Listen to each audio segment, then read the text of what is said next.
Hi everyone, and welcome to another edition of Thankful Thursday. So for today we're going to be talking about yoga to help us heal if we have a bulging or herniated lumbar vertebral disc. This is personal for me because about 6 weeks ago I suddenly came down with this horrible pain, and it was a holiday, of course, or Sunday, I forget. It always tends to be one of those for me. And I went to the ER and they found definitely one bulging, possibly one bulging, one herniated lumbar disc, and the pain was intense. So that being said, if you're having like urgent or severe pain right now, then maybe this practice is not for you. You always want to clear yourself with a medical professional, make sure you're not doing anything. Even some of the exercises that are generally good to help us heal, they might not be appropriate for you. So just honoring your body. And you know, it's been about 6 weeks since my diagnosis, so I have worked through a lot of this. Is not the day after, so I'm not having, you know, severe pain right now. So a lot of these exercises may not be appropriate if you're in that chronic kind of state. So just a word to the wise there. Some of the things that we do want to avoid if we do have a diagnosis of a herniated or bulging lumbar disc is forward folding. And that can be a problem because we have to bend over. So we want to keep our spine very erect anytime we do have to bend over. And we're not necessarily going to be doing the yoga practices of folding forward. If we do it at all, we're going to have very bent knees and a very straight spine. So elongating the spine is going to be one of the things that really helps you. Another thing that you'll notice, I usually sit on a blanket. I'm sitting on a block. Sometimes just sitting on the ground cross-legged, because the lumbar spine is so, you know, down there close to the sacrum and all, that can kind of throw off or kind of hurt those nerve roots.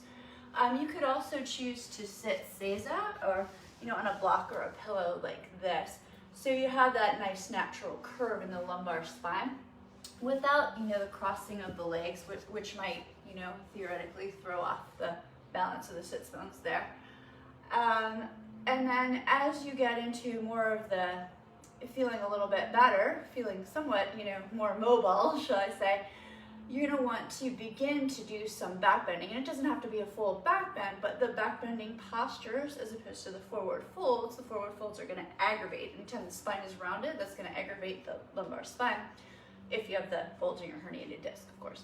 Now, if we're doing the back bends, we're building up the posterior strength of the muscles and the ligaments to hold the spine, the vertebra of the spine, in place, okay? So that's going to be helpful for us. Of course, if you don't have a back bending practice, you're going to have to ease your way into this because you don't want to cause other damage for yourself there. So, you know, just minding your body for this practice here today. So I have out doTERRA's Deep Blue and their lemongrass. I love to put the lemongrass, just rub it onto my body, and then put the Deep Blue over it anytime I have kind of a muscle kind of ache. It goes really deep into the fascia. If you're watching out there, Wilda taught me this. So she is a great oil educator, Miss Wilda Santiago. So for today, we're going to start off with our hands kind of with the tips of the fingers in, touching the thumb, or the palms, and the thumbs turned out, and then you can rest your hands down onto your thighs and just lengthen up through your spine, as you want to be doing anyway for that lumbar spine. So you can soften your gaze or close your eyes here. Just beginning to center in, taking those deep 3-part breaths known as Dirga breathing if you're a yogi. So you'll be inhaling, filling the belly, the ribs, all the way up to the collarbones. Exhaling, reversing the direction, drawing the navel muscles slightly in and up at the base.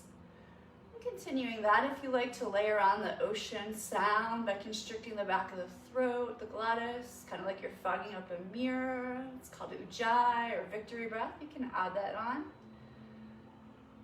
And just getting into that relaxed kind of state, and forming any intentions you have for your practice today. And knowing that this hand position or mudra in yoga is known as Urdhva Marudanda Mudra, which is the gesture of the upper spine. So I know we're working on the lower spine, but it all relates together. And so this is going to help us to open and balance our fourth chakra, the heart, which is the center of unconditional love. It helps us to love ourselves too, and we need to be very loving towards ourselves when we do have an injury. It also helps to release tension from the upper back and enhance our breath capacity. It's going to cultivate vitality, energy, self-confidence, assist us in cultivating openness, optimism, enthusiasm, and allow us to widen our horizons. It's also going to give us a sense of freedom and limitlessness. And so if you like, you can repeat the following mantra to yourself. Openness to new ways of seeing allows me to live with enthusiasm and energy. Openness to new ways of seeing allows me to live with enthusiasm and energy. That's right. And so Brene Brown said, owning our story and loving ourselves through that process is the bravest thing that we'll ever do. And isn't it interesting, I wonder if you already know, that every experience you've ever had, good, bad, or even seemingly inconsequential, has shaped you into who you are today. It can at times be tempting to wish we had not experienced a certain something, made a certain choice, even met a certain someone. Tempting to move into a state of regret over what could have been. Yet even changing one seemingly negative part of your past or even present would undoubtedly change the very essence of who you are today, who you have become. One might instead focus on the learnings that occurred because of our not-so-favorite parts of the past, even the present, and how that has been useful to you or even others. You know, the moment we stop beating ourselves up or cringing at the thought of our past challenges and mistakes, we open ourselves up to more love, to more acceptance, to creating more of what it is we do want. It's also by owning our very humanness that we are able to help others grow and open up and learn. And so I'd like to invite you now to take a full and easy breath in, and as you exhale, let come to mind something from the past or even the present, something you maybe used to regret or are currently kind of being a little negative about. Maybe it was something embarrassing, anything at all. Something that perhaps you haven't even thought of for a long time, if it is from the past. And as you do, just notice what you might have learned from this something. Or perhaps how this experience has benefited you in some unforeseen way, even if only for a little. Perhaps it helped you to help someone else, or it will. Maybe it changed the course of your life, so you followed a different career path or met the love of your life, whatever it is for you. You know, when I first had this back injury, of course I was a little bit regretful and what could have been. And then I realized it was just going to make me a stronger person. I'd be able to have more empathy and teach to a greater audience. So whatever's right for you. Because it is interesting how every second really does count and how our attitudes can change everything, how everything truly is relative and how everything influences everything else, isn't it? When one thing shifts, everything else follows suit. That's right. And just taking another full, easy breath in, letting it all out, and slowly coming back to the room, maybe blinking the eyes open. You can shake out your hands a little bit if you like. Okay. And so we're going to be moving into some of the yoga. So again, if you have any sharp or urgent kind of pain, you're going to stop. And again, the practices that we want to be doing, we also want to be strengthening our core to help hold the vertebrae in place, support them, relieve the pressure on any damaged nerve roots. Now, because of the injuries, we can't necessarily be doing those sit-ups and crunches to do the core work. So what we want to be doing then is a little bit different way of working things. The elongating of the spine is going to be really, really important. And then we just want to very carefully be moving. So as I come to a lying down position, I'm going to be very mindful of keeping my back very, very straight or flat, if you will. So instead of rounding down, I might kind of come onto a side and help my way down, and then gently come onto my back here. And so with my knees bent, So just kind of check in and see how everything feels here. Okay.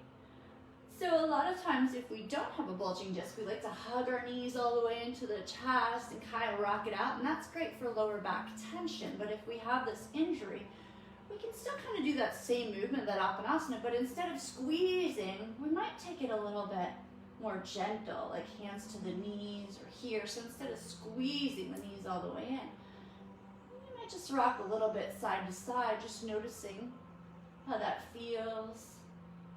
If there's any pain, of course, please do stop. Another thing you can do is to circle the knees. So it kind of massages the sacrum, the lower back. There.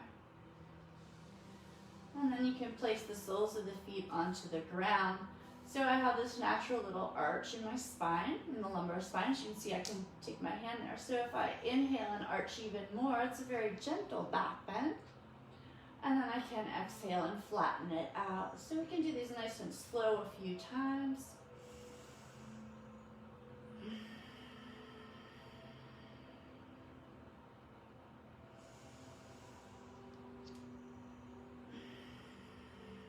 So we'll do about 2 more.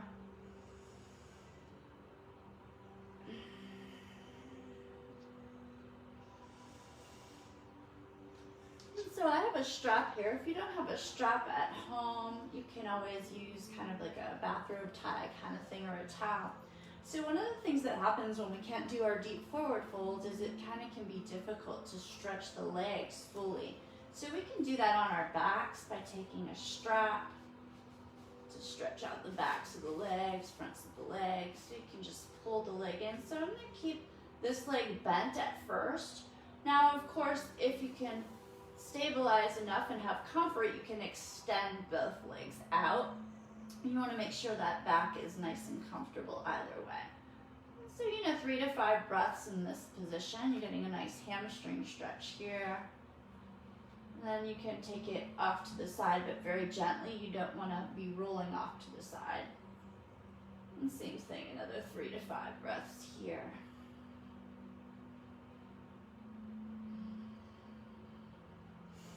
And then if you don't have that left leg bent, you'll bend it, place the foot on the ground. I do kind of like to just circle the hip out after a big stretch. I've had a total hip replacement back in June, so I'm just very gentle, liberal with my stretches and self-love on the hip. And then we'll switch to that opposite side here.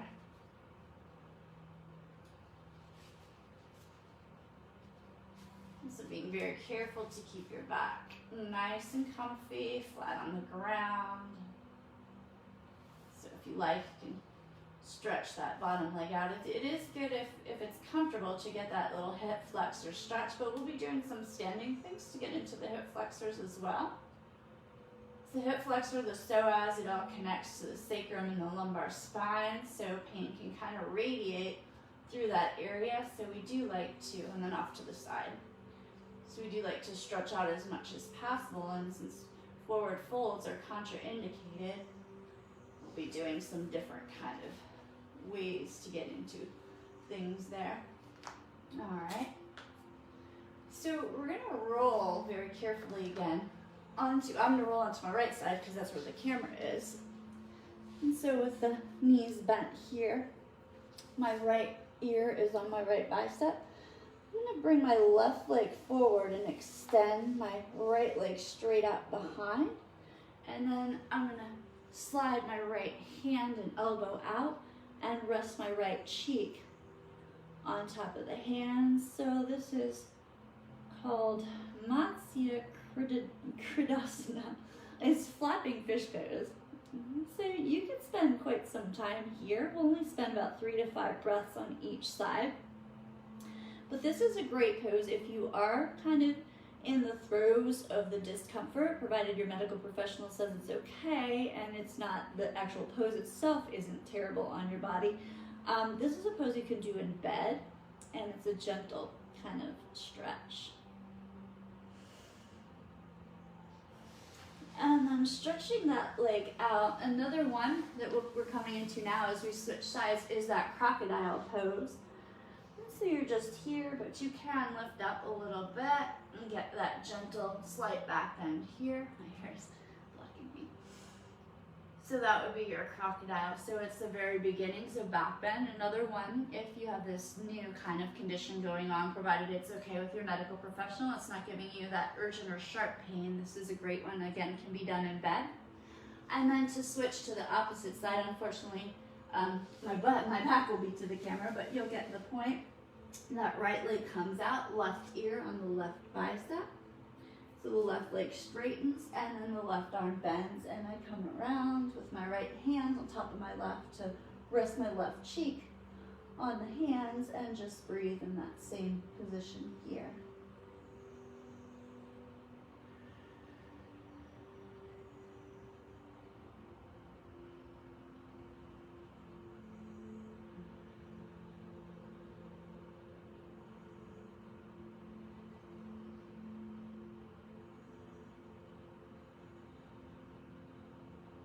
And then to come out, you can come back into your crocodile. You can also add Sphinx if you're not in any discomfort from that. So just getting that little bit of back bending beginning here. Now as we come up to table, you want to be very careful to do so in a way that does not round the spine. So I'm going to do it from my Sphinx pose. And keeping my back as flat as possible there. And so again, we can do some cows. Now as you progress, you are going to have to do a little bit of rounding of the spine. So you can, if you're not in the throes of discomfort, begin to do very tiny cats here. So I'm not doing my full cat, that would be contraindicated. But you can begin to do just a little bit and just see how that goes. Of course, if that's in any way uncomfortable, then just focus on the flat spine to the cow, flat spine to cow. Okay. So then we can take that right leg back.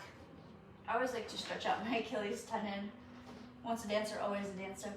And then you can lift that right leg, keeping your hips square and the left hand into your bird dog. Just breathing here. So again, if you have some mobility back already, you can begin to stretch around. It's going to give you that leg stretch as well as some core activity and a little tiny back bend here. But if that's not in your repertoire, then feel free just to, you're also strengthening your core just by doing the bird dog itself. And then we can switch to the opposite side.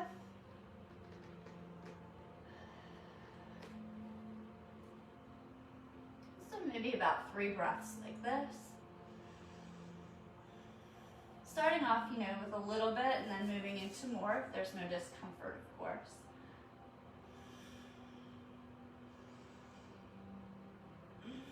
And then release. So you can also do this interesting thing by crossing the wrist and then taking that right leg back and balancing here. It really makes you find your stabilizer muscles. So you would do that on both sides, and of course you can hold a little longer.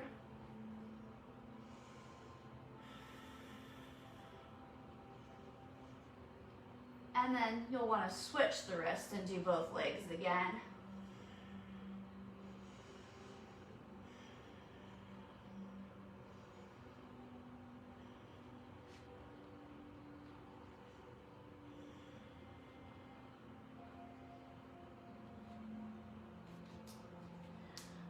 So I'm actually going to turn to the opposite side just because it's easier for me to talk to the camera on the side.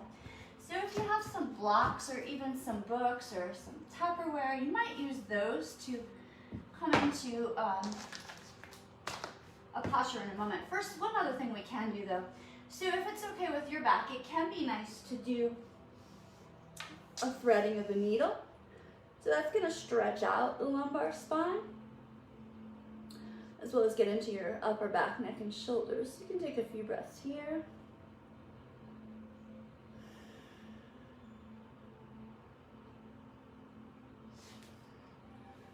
And then you'll switch it out.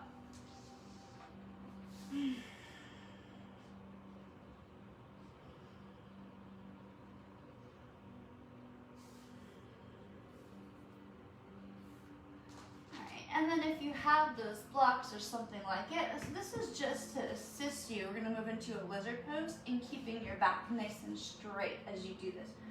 So you'll draw one leg through, and you can come into where it's comfortable for you. Maybe you're getting that little bit of a back bend in here. You're also stretching out your hips, strengthening your core, etc., etc. Let me scoot back a little bit so I'm in the camera better.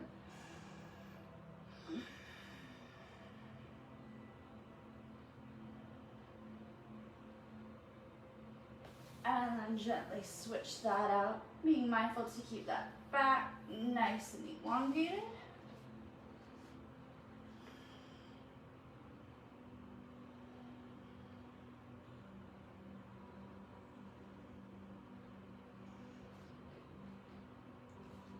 And then I might even take my blocks up to their highest level just to assist me. In order to come up, I'm going to tuck the back leg, put my hands onto my knee, or my thigh, I should say, and kind of make my way into that crescent lunge here. So crescent lunge is very good for our lumbar spine here. So we can do a few lunges to strengthen core and the legs. And then coming forward. So you're going to come into a very, very gentle warrior three. So you can keep your hands on your hips to stabilize. You can keep your left knee bent. It doesn't have to be that full angle. And then we'll dynamically bend and come up a few times. You don't want to go so deep that you might fall down forward and have to round your spine for sure. So very minimal until you gain the strength there. And then just coming to your Tadasana, you can bring your hands to your lower back here and gently with pressure bend to where it's comfortable for you. And then come back up.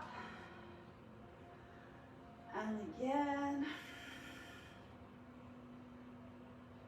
And up. And we'll do one more. Then we can move to that opposite side. So finding that crescent lunge on this side. And lunging down.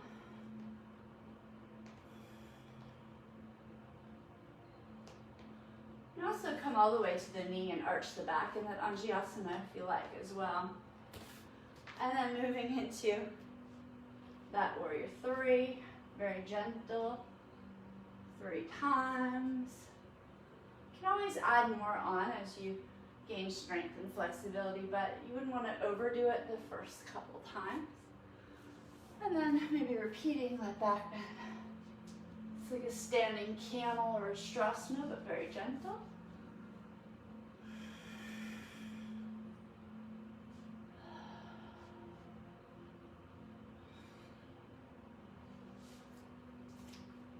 And stepping the feet right into your goddess pose.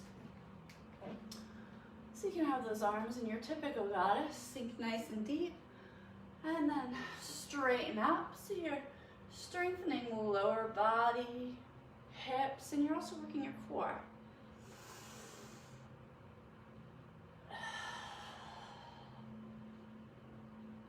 And next one we'll hold.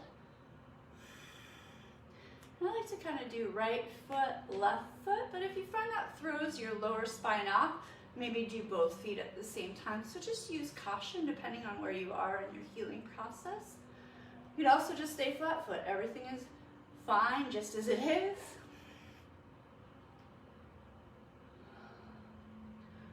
And then straighten back up to that 5-pointed star. And release it out.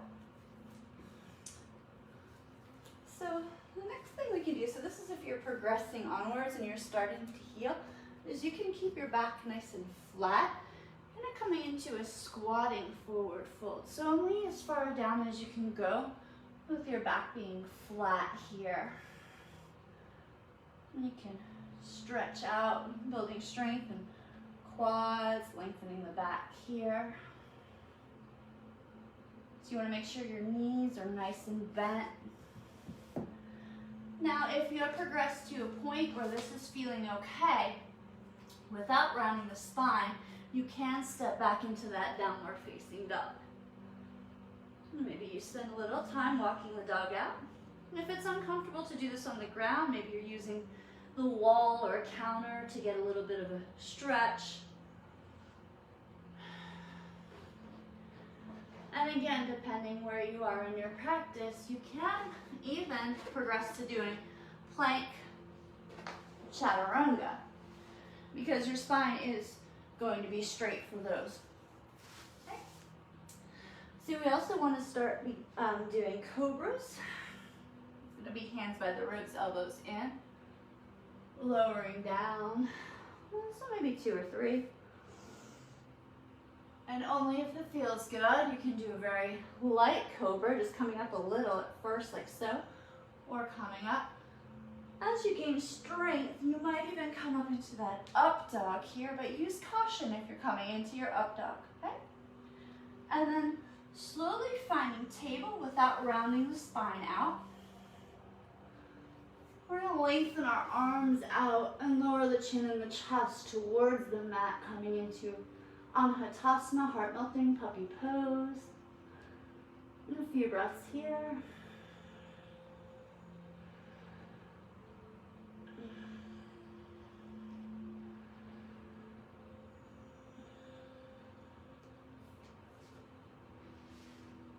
And then gently making your way back onto your belly.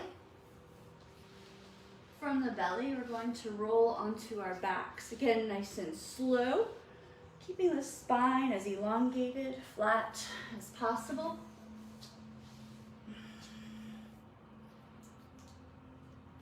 And here we can do our supine pigeon poses. So again, that sacral, psoas, piriformis, all connects into the lumbar spine.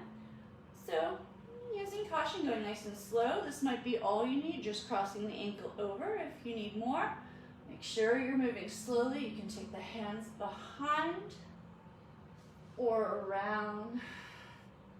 Just breathing.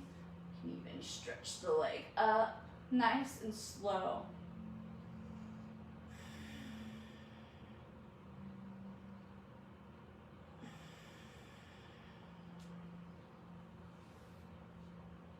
Feel free to spend more time in your supine pigeon than we are today, and just doing very, very slow, but not long holds on anything to begin. So then switching sides, the different grips.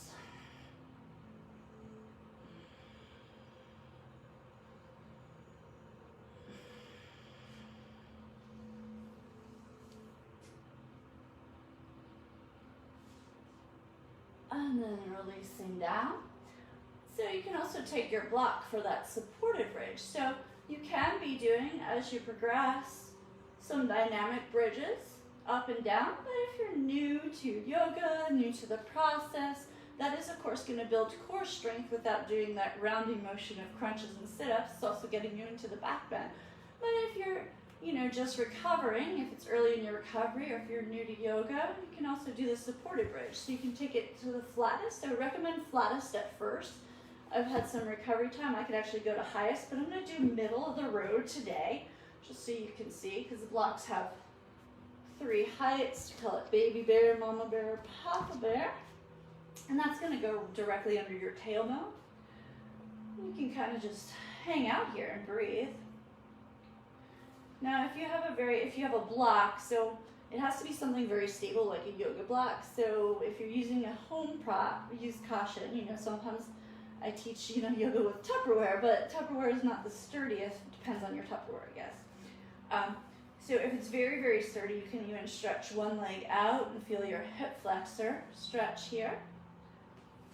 But what you don't want to do is have an unsturdy or wrongly placed prop beneath you, and then you kind of fall down off of it, because that can cause a lot more injury. You can do both legs, only if you're in a very sturdy, propped up position though. And when it is time to release, you're going to lift the hips, and you want to come down very, very slowly, like 1 vertebra at a time, nice and flat. And then you can lengthen out. Again, if you want to hug the knees in, you can gently kind of do that. You can also, provided it feels okay, you can take a gentle twist here.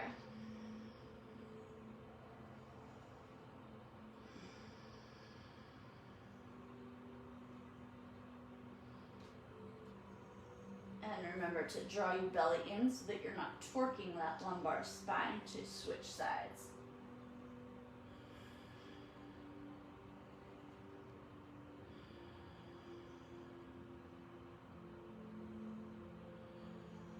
Belly draws in. And then making yourself as comfortable as possible for that final resting pose or shavasana. So maybe you place actually a pillow, a bolster underneath your knees to really flatten out that lower spine. Anything that's going to make you feel extra comfy there.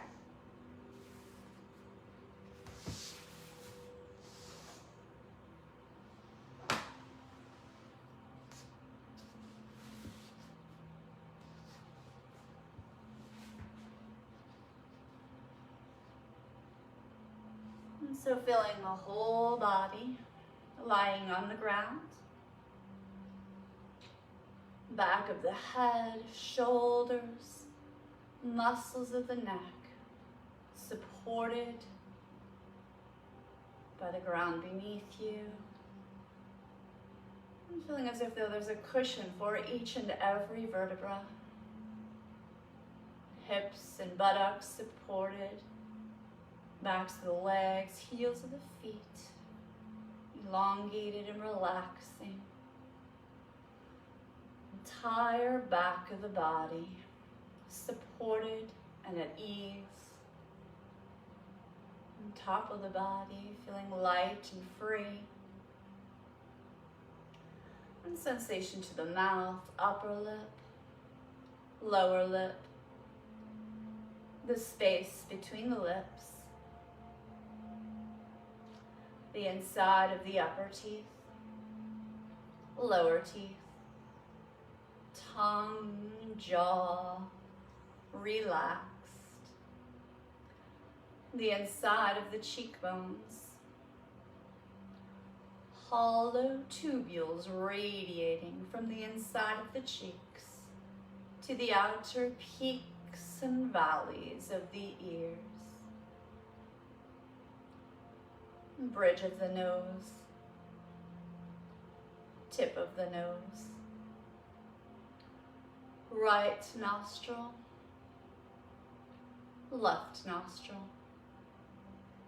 The difference of temperature between the inhale and the exhale.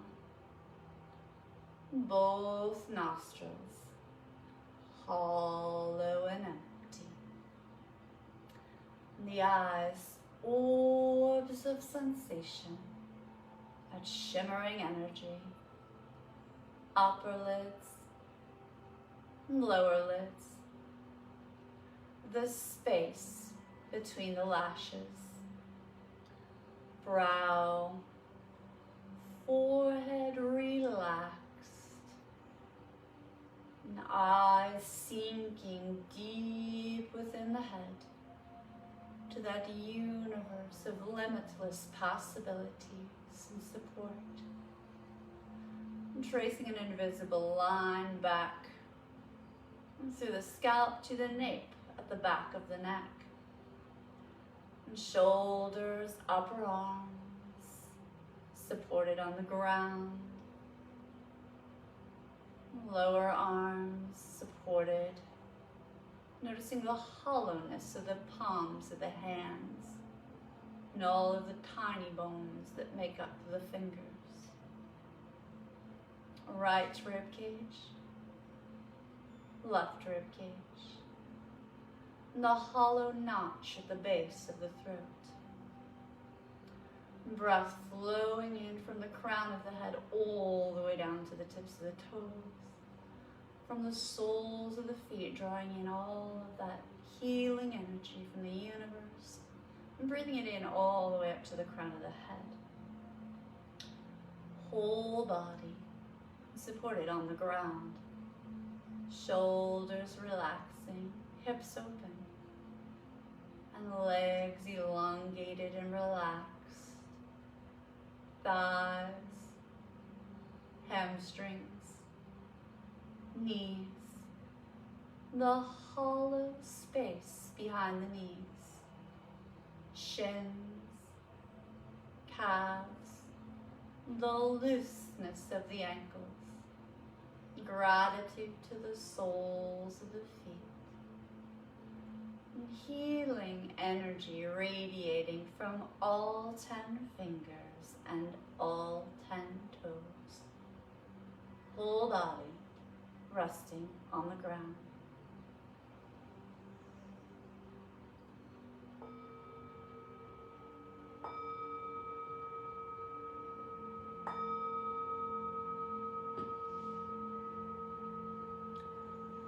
And slowly inviting the breath to return to normal, perhaps wiggling fingers, toes, maybe you lick your lips or move the neck ever so gently side to side. Maybe you're beginning to circle those wrists and ankles. And on an inhale, if it feels good, lengthen your arms and legs out like a big good morning stretch. On the exhale, either return to flat or gently, very gently hug the knees in and rock the lower spine, not really squeezing them. And then keeping that belly in, back, elongated, roll to whichever side you prefer. And stay there in that fetal position for a moment, maybe resting the cheek on the bicep and just breathing. Recalling any intentions, goals from the beginning of class. Checking in with the body, the mind, seeing how it's doing, seeing how the practice resonates with you. And taking a moment to thank the body for all it does do for you, how far it's carried you. And then pausing to say something kind and loving to yourself. Taking as much time as you like when it is ready for you, really draw the navel into the spine. Elbow closest to the ground, opposite hand are going to press in. So your core and your upper body strength are going to help you circle your hands to come up to seated, keeping that spine nice and elongated. And if you like, your thumbs can come to your forehead for honest thought, your lips for honest speech, and your heart for honest intention. And namaste, the light in my heart shines in the light in yours. So again, I hope this has been an okay kind of practice for you. Just, taking what you like and leaving the rest, always checking with the medical professional and avoiding any urgent, sharp kind of pains. I hope you find something to be thankful for today. If you have any topics you'd like to see us cover, then please send me an email, unwindthemindllc@gmail.com, or comment in the post is great. I'm available for private hypnosis, hypnotherapy, NLP, sound bowls. We do aromatherapy with the doTERRA essential oils. We also have yoga therapy, meditation, a bunch of different things going on all the time. Our next group activity, every Wednesday morning we have a therapeutic yin yoga class here. The last Monday of the month we have a group hypnosis. There's only 10 seats available. We have one open for this coming Monday, and the topic is self-love. The February's is going to be emotional intelligence, and March is the art of forgiveness. So get your seats if you're interested. February 27th, I believe it is, last Saturday of the month of February, we'll have a Reiki 1 and 2 training attunement certification with myself and Mary Ellen Duda. And starting February, I think it's February 18th, it's going to be a Thursday, 5 Thursdays in a row. So February 18th to March 18th, Thursdays. Karen Hand, Chicago hypnotist and a colleague friend of mine, and I are going to be putting on a 5-week program on pandemic problem solving, and we use hypnosis, NLP, breath work, some body movement, lots of fun stuff. So that is available. All of this information is, of course, under the events page on the website, it'll be posted at the bottom of this, but it's www.unwindthemind.biz. Alrighty. So thank you all so much, and remember to, when you stand up, keep your back straight. and have a great day. Take care. Namaste.